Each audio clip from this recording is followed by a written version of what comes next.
My name is Yulia, and I have six beautiful people with me today who are brave enough to share their stories of transformation. And I would like to ask you if you have heard this strange word.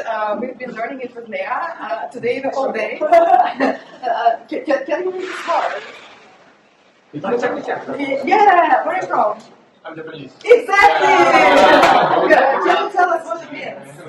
Pecha Kucha means talking with no effort.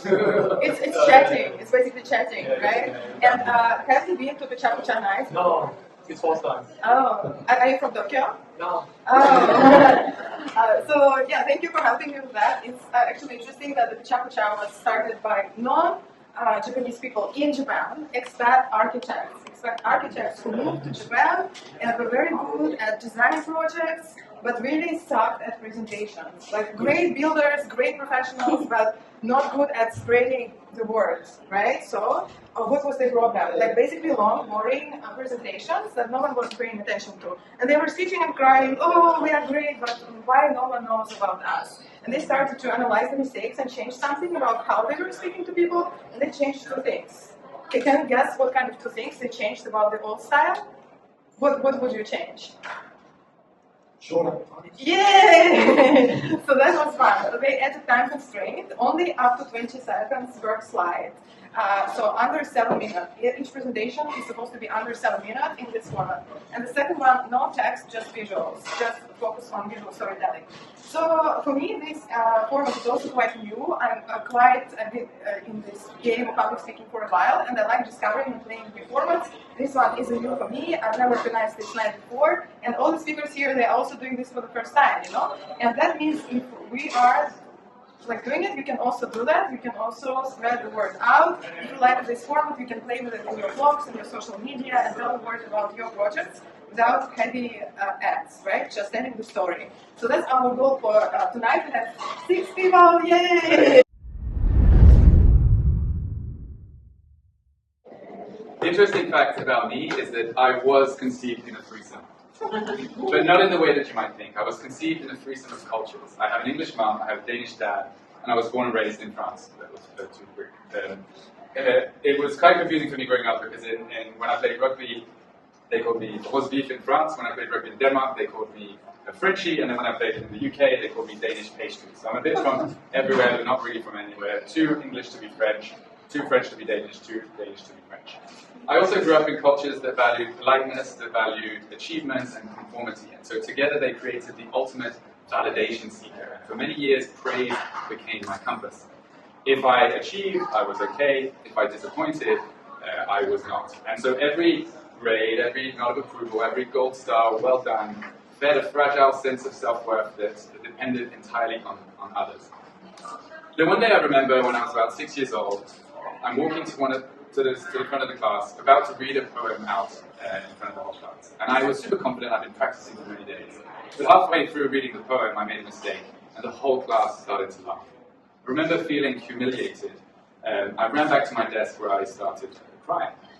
And that day, I didn't only just feel embarrassed, but you're going way too fast. Really? Okay, so I made 2 decisions, that I'm not a good reader, and I made another decision, no, it's okay, that I'm not good at public speaking. And then for the next 2 decades, I started collecting proof that they were true, and I had these 2 imaginary charts.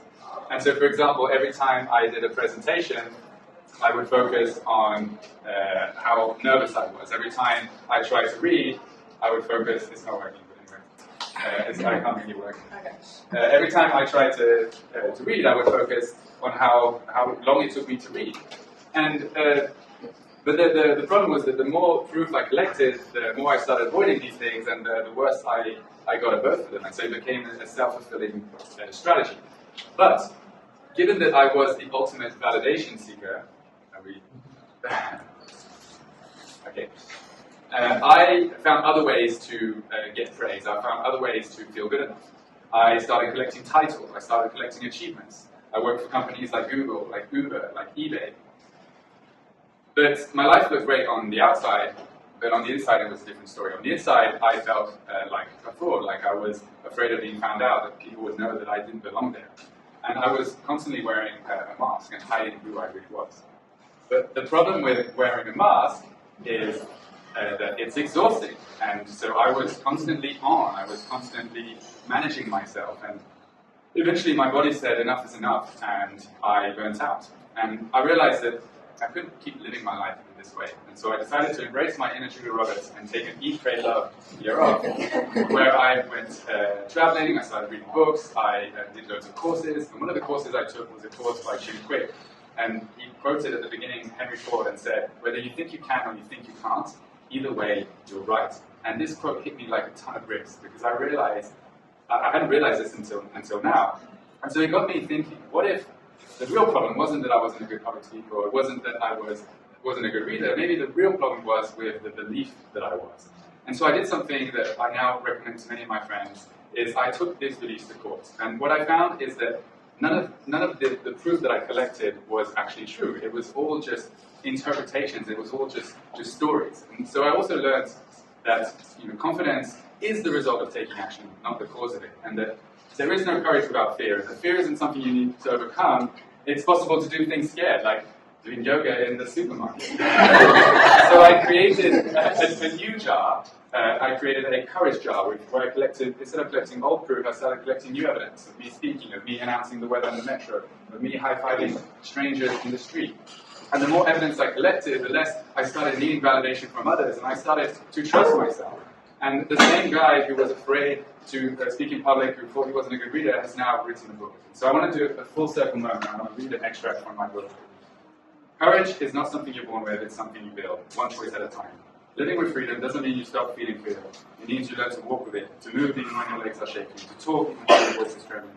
What you discover on the other side isn't just survival, but an even deeper level of you. So today I invite you to start your own courage jar. Fill it with moments from your past. Start collecting new proof every day of how brave you are. Do a Pecha Kucha event. Go do yoga in the Moon Milk supermarket. Just keep putting things in your jar and watch as your life transforms. Thank you very much.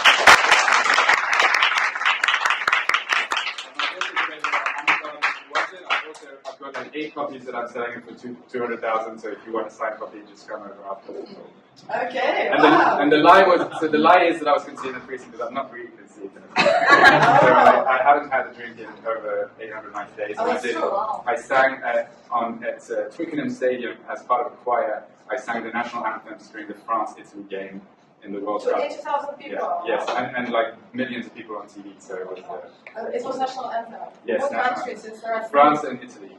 So you sang in 2 languages. Yes, so I had to learn the Italian anthem. Oh my God! How did it go? Did you have fun? Yeah, it was amazing, and we had seats right at the front. It was just one of the best experiences of my life. So. Oh, that's great. We have just a few minutes for Q&A. What would you like to ask Alex? Yeah, now that you've heard his story. I got the book later. Yeah. Thank you. What do you do now after writing?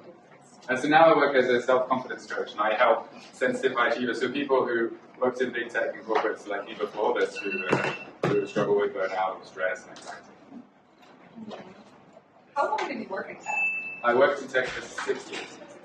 Even after 6 years, when you took the... Yes, 8 grade level, exactly. Actually, I came to Vietnam, and it was just before COVID, but then COVID happened, and then I had to fly back home, but during COVID I had the best time, and I did all these courses, and I'm one of those who actually enjoyed COVID. Oh, Some it wasn't so nice, but for me it was transformational. Okay. I have my own favorite question. It's actually a question that I ask members of my own public speaking club after each speech. And I think it's very reflective for speakers itself to know what one thing was the most memorable. It could be a line, it could be a slide, a picture.